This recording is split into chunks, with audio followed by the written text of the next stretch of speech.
అసలు హా, ఎక్కడున్నావు?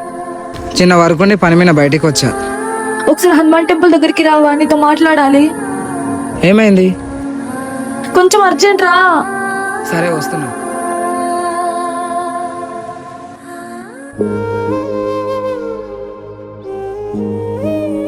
ఏమైంది రమన్నావు? అసలు నువ్వెవరికి చెప్పనంటే నీకు ఒక మాట చెప్తాను. ఎవరికి చెప్పాను చెప్పు. నేను అంజి కలిసి ఉంటున్నాం. అవునా? హా, కానీ మొదటి రోజే నాకు క్యాన్సర్ ఉందని తెలిసింది. ఏంటి, నీకు క్యాన్సరా? హా, హాస్పిటల్కి వెళ్ళావా? అంజి ఎక్కడ ఉన్నాడు? ఆ రోజే అంజికి తెలియకుండా వచ్చేసా. సరే, నాకు అర్థమైంది. నీ క్యాన్సర్ అంజికి రాకూడదంటే అంజి జీవితంలో నువ్వు ఉండకూడదు.